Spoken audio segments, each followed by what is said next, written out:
hari nari mfite inzu iyo nzu ndareba ndavuga se ubundi iyo nzu wafata kayigurisha ko nubundi ya business yanjye naba mfunguye yakongera ikanyubakira indi nzu nanone nuko nabipanze nyine mbitekereza ntyo icyo gihe wari ukiri umukwaferi nari nkiri umukwaferi yewe ndi kwibaza ikintu kimwe ego ubundi urebye 99% n'ijana ku ijana umuntu aba atekerezaho kubanza gutura mbere yuko agira ikindi kintu akora wowe warabanje ubonaho gutura urangije wicara uravuga uti reka hano hantu ho gutura rero nkagurisha nkore business uri kumva uko gushira ku bwoba wagize gushira ku bwoba ntibyabura nkeka ko hari n'umuntu wabibwiye aravuga ati ubu n'ubusa ahanini n'abantu twaganiraga bakambwira ngo buriya kugira ngo utere imbere wemera risike kemera igihombo cyane ko iyo business ufunguye nuyifungura ishobora kukubakira n'iyo nzu yewe ukubaka n'iya kabiri sibyo ariko nufatira iyo nzu ugashyira hariya ibimeze nk'aho yicaye gusa ni nk'amafaranga ugenda ugatereka ahantu hamwe ariko iyo wafashe iriya mafaranga ukayazunguza abyarana ya yindi nanone. Uyu munsi rero twabasuriye rwiyemezamirimo ugaragara mu gisata kigendanye n'ibikora n'ibigendanye n'amasaro n'abatinde reka tumwakire tuganirize byinshi ku bigendanye n'urugendo rwe muri aka kazi. So ikaze mu kiganiro iby'iwacu. Nakoze. So uratangira wibwira rero abadukurikiye muri rusange n'icyo ukora. Nge nitwa Niyibizi Ali nkaba mpagariye Salon yitwa Galaxy Baba Shop ikaba iherereye mu murenge wa Kimironko hano House Bank Populaire akaba rero dukorera umuryango nyine ku muhanda mukuru nyine uva Kibagabaga nyine kugire Menya tukaba turi muri floor ya mbere yego. So mu kiganiro ibyacu rero dusura abarwiyemezamirimo batandukanye bakora ibikorwa bitandukanye. Uyu munsi twari twasuye Salon yawe. Hari abantu benshi baba badukurikiye batazi ibikorwa bikorerwa mu masaro biri deep ku buryo kuko hari mwibaza ariko se kuki umuntu ashaka gushora amafaranga yo muri business ya Salon bigenda bite. Uyu munsi rero twakugannye kugira ngo none uduhe ishusho ya Salon igikorwa cya Salon muri rusange. Ese mbere yo kuba watangira iki gikorwa cyo gukora Salon dusangiza urugendo rwawe muri kano kazi. Njya gutekereza gufungura hano nari maze igihe kirekire nkorera abantu ngeze aho ndafise ubundi nakora iki kugira ngo nanjye be nafungura ibyanjye. Wari mu gukorera abantu bakoraga mu bigendanye n'ibiki? Nogosha nanjye nakoraga akazi k'ubwogoshi nyine ariko nkabona bose nkabona amafaranga menshi cyane ko hanini ninjye wabibaraga uko nari ninjye wahayoboraga nyine ndi manager waho ariko bigatuma ngira navuga ishari ryiza niko nabyita yego. Ubwo ndavuga ese nakora iki kugira ngo nanjye mbe nafungura ibyanjye. Niko noneho gutangira umugambi wanjye nyine urugendo rwawe kugira ngo ndebe ko natangira kwikorera nanjye ibyanjye. Ubwo rero hari nari mfite inzu iyo nzu ndareba ndavuga se ubundi iyo nzu wafata kayigurisha ko nubundi ya business yanjye naba mfunguye yakongera ikanyubakira indi nzu nanone nuko nabipanze nyine mbitekereza ntyo. Icyo gihe wari ukiri umukwaferi? Nari nkiri umukwaferi. Ubwo rero niko gufata ndayigurisha nkareba n'abakiriya babandi urwego bariho nkabona ari abakiriya bari ku rwego rwo hejuru bameze neza bari nyine abayobozi bakomakomeye abacuruzi bakomakomeye kuko njye nakoraga ahantu hari class hari VIP cyane ndahamya ko ari yari Salon ya mbere muri uyu mujyi. Ubwo rero nanjye ndavuga se ibyo byose ningenda nkafungura Salon ya fake bazaguseka ntibazaseka ahubwo ya standard ishaka y'abakiriya sinzayibona cyangwa se bamwe mwari mumenyereye bandi tumenyeranye kandi ari bo nshaka cyane ko nakoraga mu mujyi kuza hano nkabona abakiriya bava hano baza batugana abenshi bava muri iyi zone byibuza nka 80% bavaga muri iyi zone ya hano za Kimironko za Kibagabaga za Remera za Kanombe bewe n'abavayo za kwa Mushimire hejuru hose za Bumbogo. Tugarutse yenda mu bigendanye no kuba umuntu yafungura business gutekereza location aho uzakorera igikorwa ubona hari agaciro bifite biragafite cyane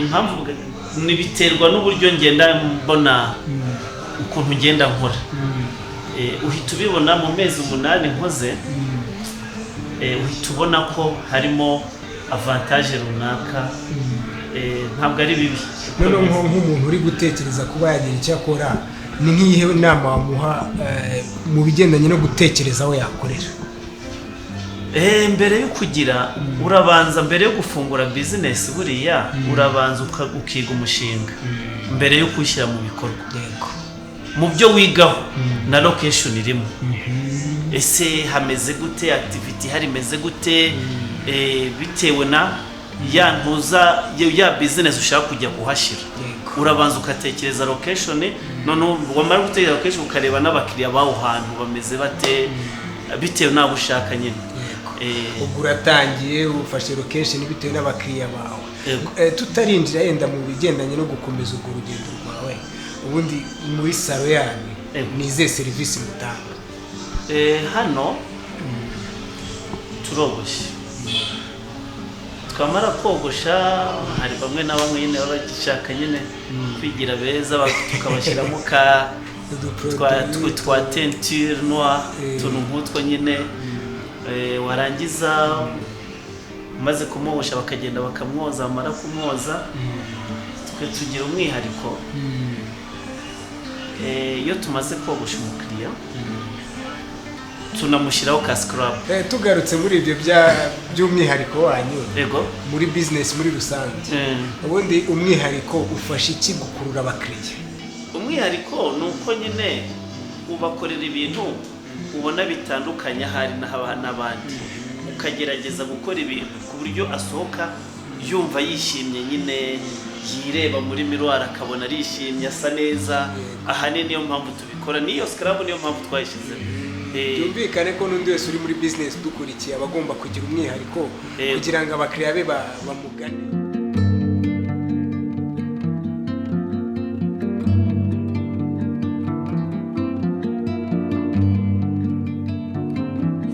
Cinema Domina yabankora hano muri solution kuri solution muri ya Galaxy Salon umuntu ukora nkanjye ukora kuri solution ikintu nshinzwe ni ukwakira abakiriya iyo yinjiye aje kwiyogoshesha tumuha karibu tukamwereka aho yicara iyo hari umukwaferi batagenda akamwogosha yamara kumwogosha tukamuhereza muri douche yava muri douche twongera tukamwakira hano kuri solution agiye kutwishyura ubundi tukamubwira arakoze agatagiye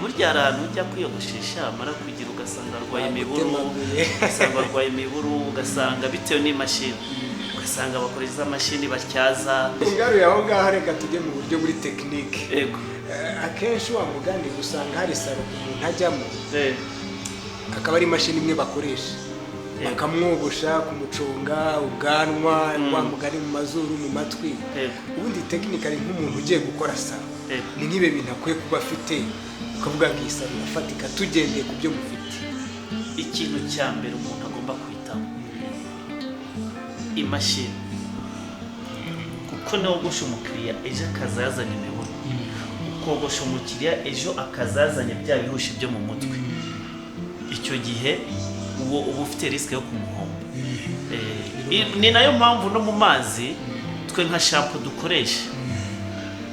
dukoresha ni shampoo zidasanzwe twe turemera tugahendwa kuko dukoresha amashampoo byibuza shampoo dukoresha shampoo yitwa lavender iyo lavender byibuze igura 9,500 aho igura make bigura 9,000 mu gihe usanga shampoo bikoze menyerewe zigura 3,500.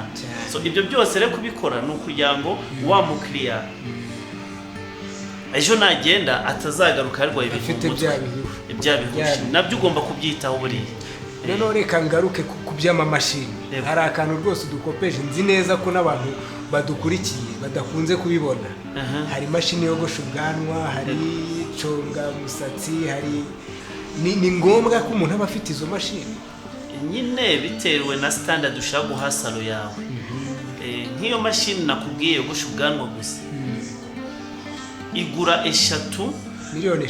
Oya, igura imashini 3 zogosha umusatsi, ziriya zogosha umusatsi n'ubwanwa bwose. Urumva ni imwe yogosha ubwanwa gusa, noneho ugasanga irenze agaciro yindi ikora byose.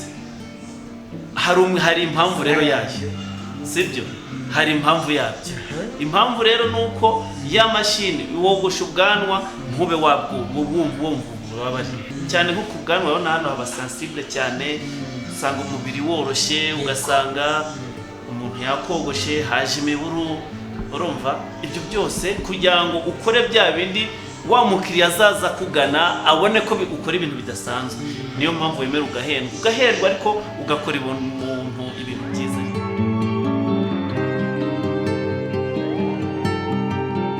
Mashini zizogosha ku buryo butandukanye. Iyi mashini yogosha umusatsi, ikagosha n'ubwanwa, ndetse ikaba yakora na finissage. Iyi rero ni yindi nababwiye yogosha ubwanwa gusa. Iyi ngiyi ishinzwe ubwanwa. Ishinzwe ubwanwa gusa nta kindi. Ni ubwanwa gusa nta kindi, ariko ku buryo iyo yogosha ubwanwa ibumaraho nyine burundu kandi itanayumva. Niwo mwihariko wayo iyi ngiyi. Iyo umaze gukoresha izi ukurikiza akangaka kamaraho ubwanwa burundu, useko tugakoresha n'utanagakoresha iriya ubwayo bayakoze. Ariko iyo ni inganya guhanagura ku buryo uba wumva hanyerera umeze nk'uruhinja. Ni finissage. Iyo ikora nk'aka byose ni kimwe. Aka ni uguconga. Ni umucongo gusa. Ni umucongo gusa kuri ba bana bakunda mu bintu by'amadizayini, akawandikamo n'inyuguti ikaza imeze nk'aho wagira ngo ni bike wakoresheje. Nicyo gakora, kagaconga neza nk'ahantu kaconze, usanga ubona biryoshye cyane. So iyi nayo ikora nka biriya byose, ariko ahanini iyi tuyikoresha nk'iyo umuriro wagiye. Iyi yo ikora finissage, kwa kundi ufata uryamisha. Iraryamisha ukagira ngo ni pasi washizeho.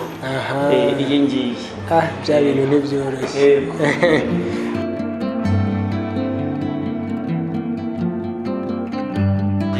Hari nk'ubu umuntu akurebye ashobora kuvuga ngo uriya mupapa ni umu VIP, ibintu byo kogosha ubundi ni iby'abantu baciriritse, agasuzugura kano kazi.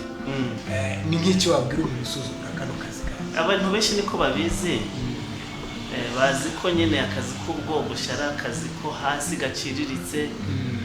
Ariko burya umuntu burya niwe wiha agaciro, niwe ufata umwuga we akawuhesha agaciro bitewe n'uko buryo yifata.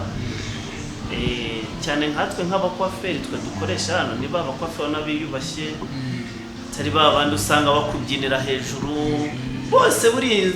Bose babaho, hari babandi bo hasi, ariko umuntu niwe wihesha agaciro buriya.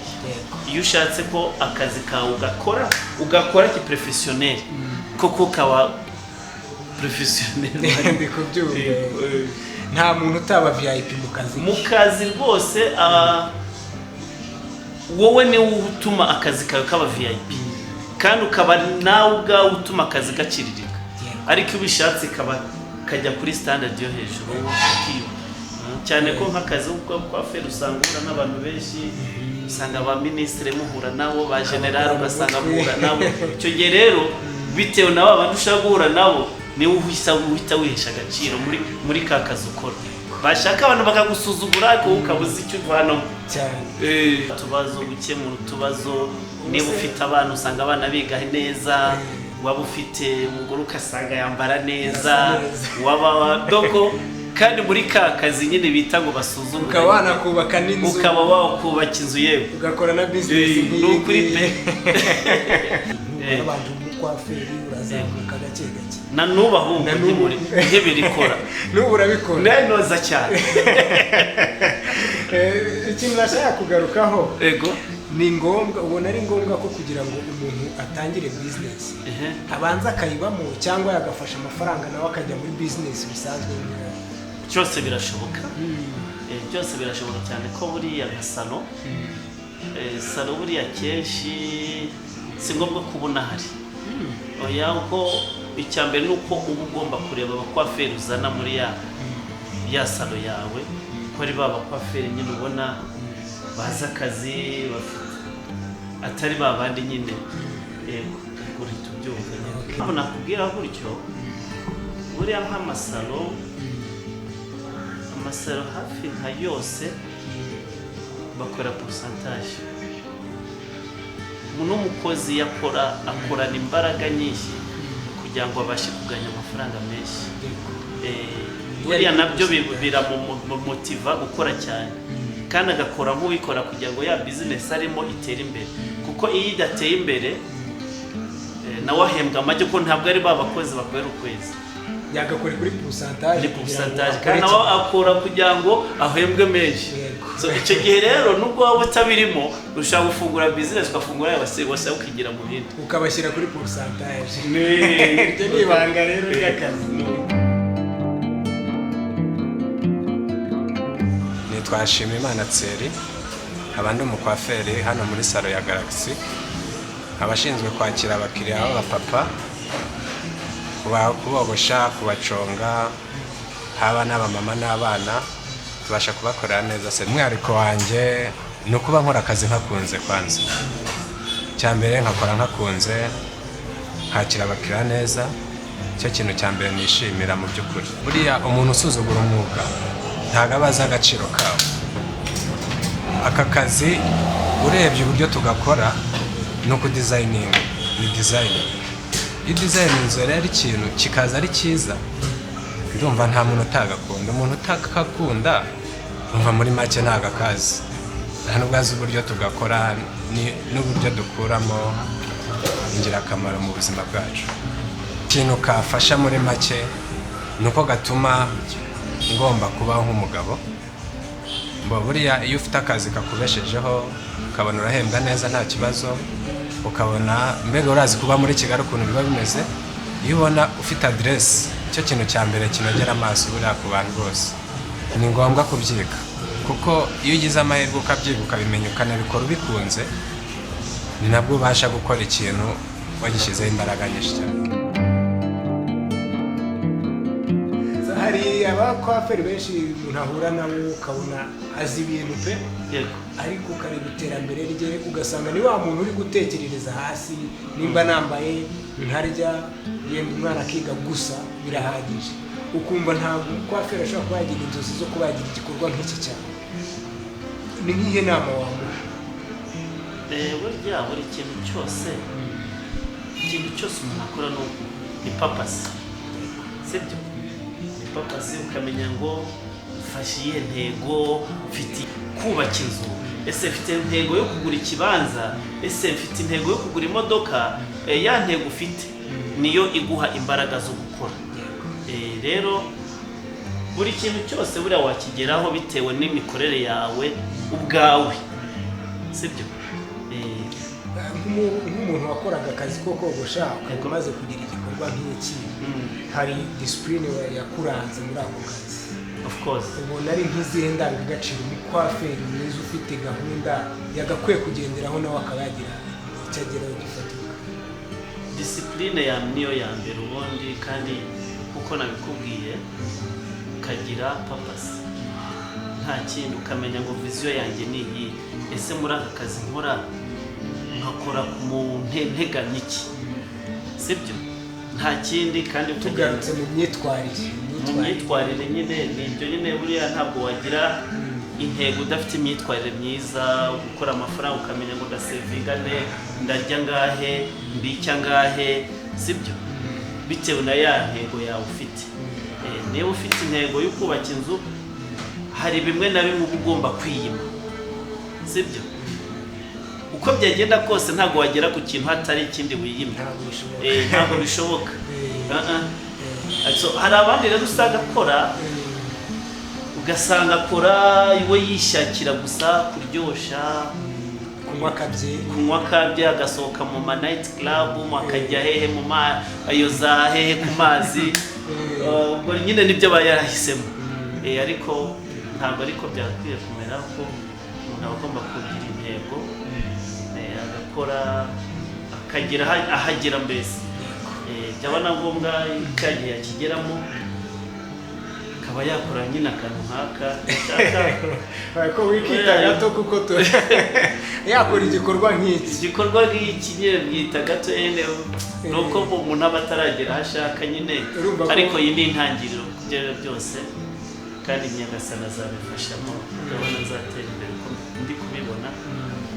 Kandi rero no kubikora nabanje gusaba Imana iki gikorwa ngiye gufungura ujya imbere. Njyewe ndi kwibaza ikintu kimwe, yego ubundi urebye 99% n'ijana ku ijana umuntu aba atekerezaho kubanza gutura mbere yuko agira ikindi kintu akora.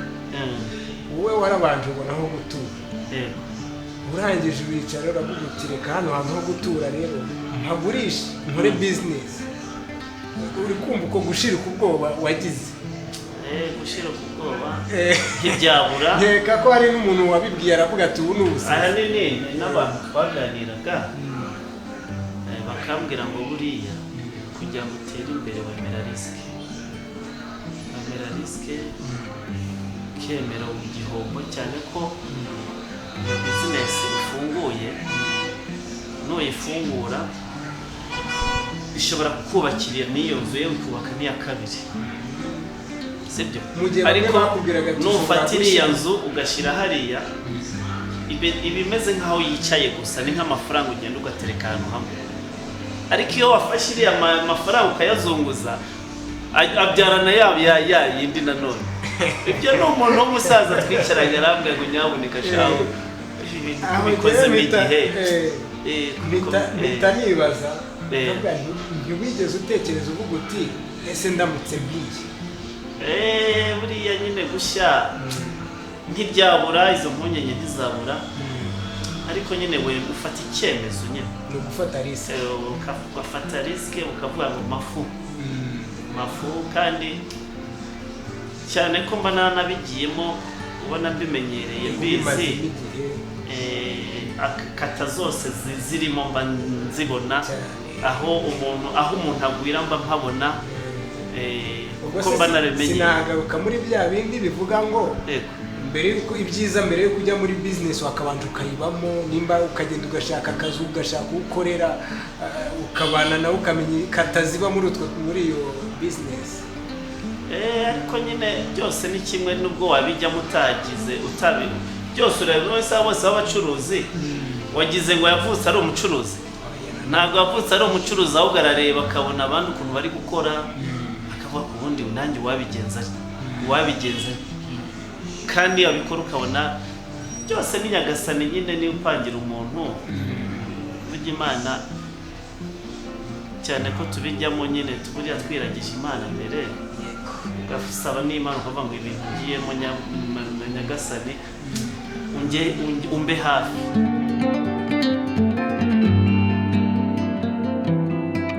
Bitwa Minani Jean Pierre, nkunda kwiyogoshesha muri Galaxy, mfite umukwaferi wanjye umafuresheri. Agomba kwiyogoshesha kugira ngo agire isuku ase neza. Ni ngombwa kugira umukwaferi wawe kuko iyo ugiye ku wundi arabyica ari ubw'umucongo atawukora neza nk'uko ubishaka, ariko umukwaferi wawe abaza umutwe wawe uburyo wicara ku ntebe utiriwe uvuga ngo unyogosha gutya, abazi kwafu ushaka. Sindaza akanyogosha akanyoza mu mutwe neza. Inama nagira izindi salo ni ukugira salo itanga customer nziza, itanga serivisi nziza, kuko iyo ufite serivisi nziza n'abakiriya bariyongera, abakiriya baraza.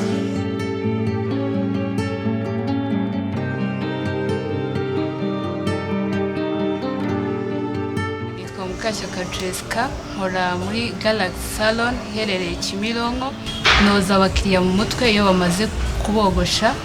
Impamvu nahisemo kano kazi narabyize mbifitiye certificate.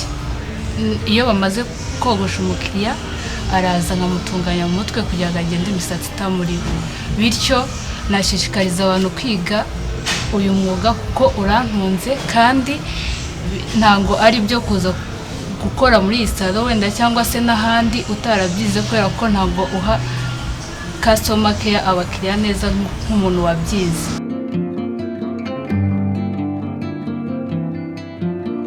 Tugarutse muri uru rugendo rwo kuba umuntu yakwiteza imbere, nkeka ko kuva watangira kugera kuri iki gikorwa ntabwo byapfuye koroha gusa. Ni nk'iki gihe wigeze uhura n'ibintu biguca intege ukibaza ukamata ariko se nk'umuntu umaze kugurisha iyi nzu ibi bintu noneho ndakumva ucitse intege neza. ntibyabura burya imboga ntuza ntibyabura nyine kugira ubwoba cyangwa hari igihe ugira ukabona udufaranga ufite ari dukeya ugashakisha amafaranga ukabona biranga ugashakisha amafaranga ugashaka usanga ufite inshingano nyinshi zindi ku ruhande ariko buriya byose n'ubushake bw'umuntu no gufata icyemezo ufata icyemezo nyine ukabareka mbika duke kugeza aho uzabonera icyo kintu ushatse kugeraho. Bivuze yuko wowe rero ibintu nta cyaguciye intege kuko wari wamaze kwiyemeza. Ahanini navuga ko nta cyaciye intege cyane kuko ni ibintu maze umwanya nigaho nditonda umushinga mwigaho mara umwaka wa mbere mara umwaka wa gatatu kabiri wa gatatu ngenda niga kuri cyake menye ngo mu gihe runaka byibuze nzabe maze kugera ku kintu runaka. Niyo mpamvu ahanini nta mbogamizi cyane nagiye mpura nazo kuko nabanje kwiga umushinga mfata impapuro ngenda nandika iki kintu gisaba ya koko nakoresha imbaraga kugira ngo ngere muri ibyo bintu nyine ariko nta mbogamizi cyane nahuye nazo cyane ntizabura ariko ntabwo bikabije. Yenda urumva nk'umuntu wari umaze kwiyemeza buriya kenshi hari ibyo umuntu agira yishimira hari ibyo umuntu agira bimubangamira. Umaze gutangira igikorwa cyawe nk'uko wagitekereje ya myaka yose nihe hantu wigeze uvuga ati ukishimira ibyo uri gukora bitewe n'ibyo wagezeho ukaba ati ibi nibyo byari ibintu byanjye? Kugeza iyi saha nta bintu birenze nari nageraho cyane ariko iyo ntangiye kuza nkabona Salon yagirimo abakiriya intebe 6 ko urayibona harimo intebe 6 naza nkaba intebe 6 ziruzuye nkasanga ku ruhande hariho abantu bategereje nkabona umukiriya araje arakubwiye ngo ufite bangahe mfite umwe n'undi abaza ngo nanjye mfite umwe. Ibyo mba numva bishimisha cyane mpita mbona ko ibyo ndi gukora biri kubyara umusaruro. Urumva ko ni ibintu bishimishije. Nagira inama ku rubyiruko rugenzi rwanjye buriya iyo ufite amahirwe yo kubona akazi nicyo kintu cya mbere kibeshaho mu buzima bw'umuntu. Ikintu rero nabagiraho inama nibayoboka ikintu kijyanye n'umwuga bige bashakishe icyo kintu cya mbere kuko kuri iyi si udafite icyo ukora uranduranya. Nk'iyo urebye wowe mu kuba waratangiye ukiyemeza imirimo ukaba umaze kuyikora ukamaze gufata ni nk'iki ibikorwa byawe biteza imbere mu bigendanye no kuzamura iby'iwacu? Ahanini birahari cyane nk'abakozi nubwo mva ngo nazanye timu kugeza iyi saha hari nk'abakozi benshi usanga baza tukabatoza mutanga training ku bantu yewe n'ubu ku buryo n'uri tayari rwose naza tugane tumu training ku buryo bibaye na ngombwa n'abandi hari nk'abakobwa baza tukabigisha yamara kubimenya akajya gushaka akazi ahandi. Dusoza hari abantu bicaye mu rugo bavuga ngo akazi karabuze bakaba banapinga inda by'abakwaferi ese ko kubona akazi karabuze ni iyihe nama watanga dusubira nubwo kabuze burya ntabwo bisaba ngo ugende wicare, bisaba nyine ushiruka ubute nyine ugende nko kwa hano ukaza mwanyigije bogusha gute, wamara kumenya bimwe by'ibanze akaba yajya n'ahandi agakora, cyane ko abakwaferi bahenda. twaganiriye byinshi, dusangije byinshi mu kiganiro by'iwacu. Reka tugushimire muri rusange. Murakoze. Twizere ko nitugutumira uzaza. Murakoze icyo rwose ndanzaza kabisa.